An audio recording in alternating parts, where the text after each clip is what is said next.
Election ಅಖಾಡದಲ್ಲಿ ತೀವ್ರ ಕುತೂಹಲ ಮೂಡಿಸ್ತಾ ಇರುವಂತಹ ಕ್ಷೇತ್ರ ಅಂತ ಹೇಳಿದ್ರೆ ಅದು ಮಂಡ್ಯದಲ್ಲಿ ಮೈತ್ರಿ ಬಾವುಟವನ್ನ ಹಾರಿಸೋದಕ್ಕೆ ದಳಪತಿಗಳು ನಾನಾ ರೀತಿಯ ತಂತ್ರವನ್ನ ಅನುಸರಿಸ್ತಾ ಇದೆ. ಅದರಲ್ಲೂ ಕಾಂಗ್ರೆಸ್ ಯಾವಾಗ ಆಪರೇಷನ್ ಶುರು ಮಾಡ್ತು ಅಂತ ಗೊತ್ತಾಯ್ತು. ಇದೀಗ ರಿವರ್ಸ್ ಆಪರೇಷನ್ ಮಾಡೋದಕ್ಕೆ ಸ್ಟ್ರಾಟಜಿಗಳನ್ನ ಮಾಡ್ತಾ ಇದ್ದಾರೆ. ಮೈತ್ರಿ ಅಭ್ಯರ್ಥಿ H D Kumaraswamy full alert ಆಗಿದ್ದಾರೆ. ಕಾಂಗ್ರೆಸ್ ಅನ್ನ ಹೇಗಾದ್ರೂ ಮಾಡಿ ಸೋಲಿಸಬೇಕು ಅಂತ ಹೇಳಿ ರಿವರ್ಸ್ ಆಪರೇಷನ್ ಸ್ಟ್ರಾಟಜಿಯ ಮೊರೆ ಹೋಗ್ತಾ ಇದ್ದಾರೆ. ಕಾಂಗ್ರೆಸ್ ಮುಖಂಡ ಅಮರಾವತಿ ಚಂದ್ರಶೇಖರ್ಗೆ ಗಾಳ ಹಾಕಿದ್ದಾರೆ. ಈ ಹಿಂದೆ ಅಂಬರೀಷ್ ಅವರ ಆಪ್ತರಾಗಿದ್ರು ಇದೇ ಅಮರಾವತಿ ಚಂದ್ರಶೇಖರ್ ಅವರು. ಇದೀಗ ಅಮರಾವತಿ ಚಂದ್ರಶೇಖರ್ ಅವರ ಮನೆಗೆ ಎಚ್ ಡಿ ಕುಮಾರಸ್ವಾಮಿ ಅವರು ಭೇಟಿ ಕೊಡ್ಲಿಕ್ಕಿದ್ದಾರೆ.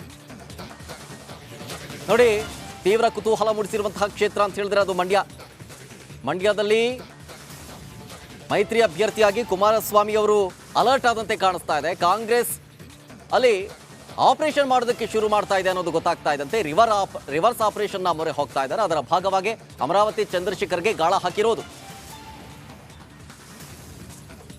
ಇನ್ನು ಇದರ ಬಗ್ಗೆ ಹೆಚ್ಚಿನ ಡೀಟೇಲ್ಸ್ ಕೊಡ್ತಾರೆ ನಮ್ಮ ಪ್ರತಿನಿಧಿ ಆನಂದ್ ನಮ್ಮ ಜೊತೆಗೆ ನೇರ ಸಂಪರ್ಕದಲ್ಲಿ. ಆನಂದ್, ತೀವ್ರ ಕುತೂಹಲ ಕೇಳಿಸುವಂತಹ ಕ್ಷೇತ್ರ ಅಂತ ಹೇಳಿದ್ರೆ ಅದು ಮಂಡ್ಯದಲ್ಲಿ ಏನೆಲ್ಲ ರಾಜಕೀಯ ಬೆಳವಣಿಗೆಗಳಾಗ್ತಾ ಇದೆ ಅಂತ ಹೇಳಿ ಇಡೀ ರಾಜ್ಯದ ಜನ ನೋಡ್ತಾ ಇದ್ದಾರೆ.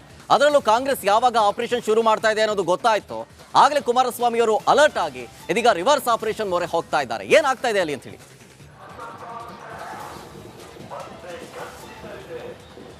ಶರತ್, ರಾಜ್ಯದಲ್ಲೇ ಹೈವೋಲ್ಟೇಜ್ ಕ್ಷೇತ್ರವಾಗಿರುವಂತಹ ಮಂಡ್ಯ ಲೋಕಸಭಾ ಕ್ಷೇತ್ರದಲ್ಲಿ ಸಾಕಷ್ಟು ರಾಜಕೀಯ ಬೆಳವಣಿಗೆಗಳು ನಡೀತಾ ಇರುವಂಥದ್ದು. ಪ್ರತಿನಿತ್ಯ ಒಂದಲ್ಲ ಒಂದು ರಾಜಕೀಯ ಬೆಳವಣಿಗೆಗಳು ನಡೀತಾ ಇದೆ. ಇತ್ತೀಚೆಗಷ್ಟೇ ಮಾಜಿ MLCಗಳಾದಂಥ, ಅದರಲ್ಲೂ ಕೂಡ JDSನ ಮಾಜಿ MLCಗಳಾದಂಥ ಅಪ್ಪಾಜಿ ಗೌಡ ಹಾಗೂ ಮರಿತಿಬ್ಬೇಗೌಡ ಸೇರಿದಂತೆ ಕೆಲವರನ್ನ ಕಾಂಗ್ರೆಸ್ಗರು ಗಾಳ ಹಾಕಿ ಕಾಂಗ್ರೆಸ್ ಪಕ್ಷಕ್ಕೆ ಸೇರಿಸ್ಕೊಂಡಿದ್ರು. ಚಲುವರಾಯ ಸ್ವಾಮಿ ನೇತೃತ್ವದಲ್ಲಿ ಅವರೆಲ್ಲ ಕಾಂಗ್ರೆಸ್ ಪಕ್ಷವನ್ನು ಸೇರ್ಕೊಂಡಿದ್ರು. ಅದಕ್ಕೆ ಪ್ರತಿಯಾಗಿ ಇದೀಗ ಚಲುವರಾಯ ಸ್ವಾಮಿ ಅವರಿಗೆ ಒಂದು ಸೆಡ್ಡು ಹೊಡೆಯೋ ನಿಟ್ಟಿನಲ್ಲಿ ಕುಮಾರಸ್ವಾಮಿ ಅವರು ರಿವರ್ಸ್ ಆಪರೇಷನ್ಗೆ ಮುಂದಾಗಿದ್ದಾರೆ. ಕಾಂಗ್ರೆಸ್ ಮುಖಂಡರುಗಳನ್ನು ತಮ್ಮತ್ತ ಸೆಳೆಯೋದಕ್ಕೆ ಮುಂದಾಗಿರುವಂಥದ್ದು. ಅದರ ಮೊದಲ ಭಾಗವಾಗಿ ಅಮರಾವತಿ ಚಂದ್ರಶೇಖರ್ಗೆ ಗಾಳ ಹಾಕಿರುವಂಥದ್ದು. ಇವತ್ತೇ ಅವರು ಪಕ್ಷ ಸೇರ್ಪಡೆ ಆಗುವಂಥ ಎಲ್ಲ ಸಾಧ್ಯತೆಗಳು ಇರುವಂಥದ್ದು. ಅಂದರೆ ಏನು, ಅಮರಾವತಿ ಚಂದ್ರಶೇಖರ್ ಬರೀ ಕೇವಲ ಕಾಂಗ್ರೆಸ್ ಮುಖಂಡ ಮಾತ್ರ ಅಲ್ಲ, ಅಂಬರೀಷ್ ಅವರ ಹತ್ಯಾಪ್ತರಾಗಿದ್ದಂಥವರು. ಮಂಡ್ಯದಲ್ಲಿ ಅಂಬರೀಷ್ಗೆ ಯಾರೆಲ್ಲ ಆಪ್ತರಾಗಿದ್ದಾರೋ ಅದಕ್ಕೆಲ್ಲ ಹೋಲಿಸ್ಕೊಂಡ್ರೆ ಅಮರಾವತಿ ಚಂದ್ರಶೇಖರ್ ಅತ್ಯಾಪ್ತರಾಗಿದ್ದರು. ಎಲ್ಲ ರಾಜಕೀಯ ಚಟುವಟಿಕೆಗಳು ಅಂಬರೀಷ್ ಅವರು ಅವರ ಮನೆಯಲ್ಲೇ, ಅವರ ಹೋಟೆಲ್ನಲ್ಲೇ ಮಾಡ್ತಿದ್ರು. ಹಾಗಾಗಿ ಅಷ್ಟೊಂದು ಆಪ್ತರಾಗಿದ್ದರು. ಅವರನ್ನು ಪಕ್ಷಕ್ಕೆ ಸೇರ್ಕೊಳ್ಳೋ ನಿಟ್ಟಿನಲ್ಲಿ ಈಗ ಮುಂದಾಗಿರುವಂಥದ್ದು. ಇವತ್ತು ಮಧ್ಯಾಹ್ನ 3 ಗಂಟೆಗೆ ಅಮರಾವತಿ ಚಂದ್ರಶೇಖರ್ ಅವರ ಮನೆಗೆ ಎಚ್ ಡಿ ಕುಮಾರಸ್ವಾಮಿ ಅವರು ಬರ್ತಾ ಇರುವಂಥದ್ದು. ಅಲ್ಲಿ ಒಂದಷ್ಟು ಮಾತುಕತೆಯನ್ನು ನಡೆಸಿ ಆನಂತರ ಅವರನ್ನು ಪಕ್ಷಕ್ಕೆ ಸೇರಿಸ್ಕೊಳ್ತಾರೆ ಅನ್ನೋ ಒಂದು ಮಾಹಿತಿ ಸಿಕ್ಕಿರುವಂಥದ್ದು. ಆ ಮೂಲಕ ಮಂಡ್ಯದಲ್ಲಿ ಕಾಂಗ್ರೆಸ್ಗೆ ಸಡ್ಡು ಹೊಡೆಯೋದಕ್ಕೆ, ಕಾಂಗ್ರೆಸ್ಸನ್ನು ಮಣಿಸೋದಕ್ಕೆ ದಳಪತಿಯಾಗಿರುವಂಥ ಎಚ್ ಡಿ ಕುಮಾರಸ್ವಾಮಿ ಅವರು ನಾನಾ ರೀತಿಯ ತಂತ್ರಗಾರಿಕೆಯನ್ನು ಮಾಡ್ತಾ ಇದ್ದಾರೆ. ಅದರ ಮೊದಲ ಭಾಗವಾಗಿ ಅಮರಾವತಿ ಚಂದ್ರಶೇಖರ್ ಅವರನ್ನು ಕಾಂಗ್ರೆಸ್ಗೆ ಅಂದರೆ JDSಗೆ ಸೇರಿಸ್ಕೊಳ್ತಿದ್ದಾರೆ. ಶರತ್, ಥ್ಯಾಂಕ್ ಯು ಆನಂದ್ ಡೀಟೇಲ್ಸ್ಗಾಗಿ. ಮಂಡ್ಯದ ಗೊತ್ತು ಇಡೀ ಇಂಡಿಯಾಗೆ ಗೊತ್ತು ಅನ್ನುವಂತಹ ಮಾತಿದೆ. ಇವತ್ತು ಸ್ಟಾರ್ ಚಂದ್ರು ಕಾಂಗ್ರೆಸ್ ಪರವಾಗಿ ನಾಮಪತ್ರವನ್ನ ಸಲ್ಲಿಕೆ ಮಾಡಲಿದ್ದಾರೆ. ಇವತ್ತು ಅಲ್ಲಿನ ಅಧಿದೇವತೆ ಕಾಳಿಕಾಂಬಾ ದೇವಸ್ಥಾನಕ್ಕೆ ಏನು ವಿಶೇಷವಾಗಿ ಪೂಜೆಯನ್ನ ಸಲ್ಲಿಕೆ ಮಾಡಲಿದ್ದಾರೆ. ಕಾಳಿಕಾಂಬಾ ದೇವಸ್ಥಾನದ ಬಳಿ ಕೈ ಕಾರ್ಯಕರ್ತರ ಜಮಾವಣೆಯಾಗಿದೆ. ಕಾಳಿಕಾಂಬಾ ದೇವಿಗೆ ಪೂಜೆಯನ್ನ ಸಲ್ಲಿಸಿ ಕಾಂಗ್ರೆಸ್ ಅಭ್ಯರ್ಥಿ ಸ್ಟಾರ್ ಚಂದ್ರು ಸಲ್ಲಿಕೆಯನ್ನ ಮಾಡಿದ್ದಾರೆ. ಈಗಾಗಲೇ ಮೆರವಣಿಗೆಗೆ ಸಾಥ್ ನೀಡುವುದಕ್ಕೆ ಜಾನಪದ ಕಲಾ ತಂಡಗಳು ಕೂಡ ಭಾಗಿಯಾಗಿರುವಂಥದ್ದು. ಇಂದು ಕಾಂಗ್ರೆಸ್ ಅಭ್ಯರ್ಥಿ ಮಂಡ್ಯದಲ್ಲಿ ಉಮೇದುವಾರಿಕೆ ಸಲ್ಲಿಕೆ ಮಾಡಲಿದ್ದಾರೆ. ಏನು, ಮಂಡ್ಯ ಕಾಂಗ್ರೆಸ್ ಅಭ್ಯರ್ಥಿ ಸ್ಟಾರ್ ಚಂದ್ರು ಮಂಡ್ಯದ ಅಧಿದೇವತೆ ಶ್ರೀ ಕಾಳಿಕಾಂಬಾ ದೇವಸ್ಥಾನದಲ್ಲಿ ನಾಮಪತ್ರವನ್ನು ಇಟ್ಟು ಪೂಜೆಯನ್ನು ಸಲ್ಲಿಕೆ ಮಾಡಿದ್ದಾರೆ.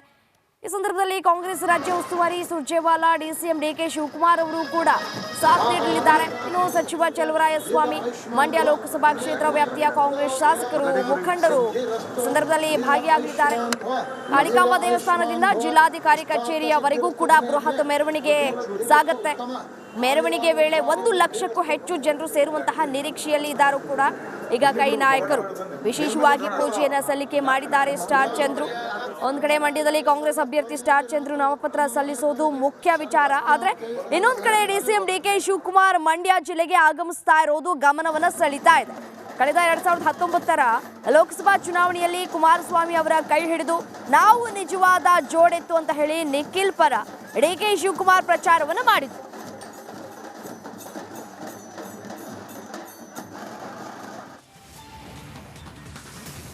ನೋಡಿ, ಸಾರ್ವಜನಿಕರ ರಸ್ತೆಯಲ್ಲಿ ಇಫ್ತಾರ್ ಕೂಟವನ್ನ ಆಯೋಜನೆ ಮಾಡಲಾಗಿದೆ. ಹೀಗಾಗಿ ಈ ವಿಚಾರಕ್ಕೆ ಸಂಬಂಧಪಟ್ಟಂತೆ ಚುನಾವಣಾ ಆಯೋಗ ಇದೀಗ ದೂರನ್ನ ದಾಖಲಿಸಿದೆ. ಎಲೆಕ್ಷನ್ ಬೇರೆ ಹತ್ರ ಬರ್ತಾ ಇರೋದ್ರಿಂದ ನೀತಿ ಸಂಹಿತೆ ಕೂಡ ಜಾರಿಯಾಗಿದೆ. ಆದ್ರೆ ಸಾರ್ವಜನಿಕ ರಸ್ತೆಯಲ್ಲಿ ಇಫ್ತಾರ್ ಕೂಟ ಆಯೋಜನೆ ಮಾಡಿರೋದ್ರಿಂದ ಆಯೋಜಕರಿಗೆ ಚುನಾವಣಾ ಆಯೋಗ ನೋಟಿಸ್ ಒಂದನ್ನು ಕೊಟ್ಟಿದೆ. ಮಂಗಳೂರಿನ ಮುಡುಪಿವಿನಲ್ ರಸ್ತೆಯಲ್ಲಿ ಆಯೋಜನೆ ಮಾಡಲಾಗಿತ್ತು. ಆಟೋ ಚಾಲಕರಿಗೂ ಕೂಡ ಇಫ್ತಾರ್ ಕೂಟ ಆಯೋಜನೆ ಮಾಡಲಾಗಿತ್ತು. ರಸ್ತೆಯಲ್ಲಿ ಇಫ್ತಾರ್ ಕೂಟ ಆಯೋಜನೆಯ ಬಗ್ಗೆ ಇದೀಗ ಚರ್ಚೆ ಆಗಿದೆ. ಸದ್ಯ ಚುನಾವಣಾ ಆಯೋಗದಿಂದ ಯಾರು ಆಯೋಜನೆ ಮಾಡಿದ್ರಲ್ಲ ಅವರಿಗೆ ನೋಟಿಸನ್ನು ಕೊಡಲಾಗಿದೆ. ಸಾರ್ವಜನಿಕ ರಸ್ತೆಯಲ್ಲಿ ಇಫ್ತಾರ್ ಕೂಟ ಆಯೋಜನೆ ಮಾಡಿರೋ ವಿಚಾರಕ್ಕೆ ಸಂಬಂಧಪಟ್ಟಂತೆ ಚುನಾವಣಾ ಆಯೋಗ ನೋಟಿಸನ್ನು ಜಾರಿ ಮಾಡಿರೋದು. ಇಫ್ತಾರ್ ಕೂಟ ಆಯೋಜನೆ ಆಗಿದ್ದು ಮಂಗಳೂರಿನ ಮುಡುಪಿನ ರಸ್ತೆಯಲ್ಲಿ ಆಯೋಜನೆ ಮಾಡಲಾಗಿತ್ತು. ಆಟೋ ಚಾಲಕರಿಗೂ ಸೇರಿದಂತೆ ಇಫ್ತಾರ್ ಕೂಟ ಆಯೋಜನೆ ಮಾಡಲಾಗಿತ್ತು. ಹೀಗಾಗಿ ಇದೇ ವಿಚಾರಕ್ಕೆ ಸಂಬಂಧಪಟ್ಟಂತೆ ಚರ್ಚೆ ಆಯಿತು. ಚರ್ಚೆ ಆದ ನಂತರ ಸದ್ಯ ಚುನಾವಣಾ ಆಯೋಗ ಈ ಆಯೋಜಕರಿಗೆ ನೋಟಿಸನ್ನು ಕೊಡಲಾಗಿದೆ.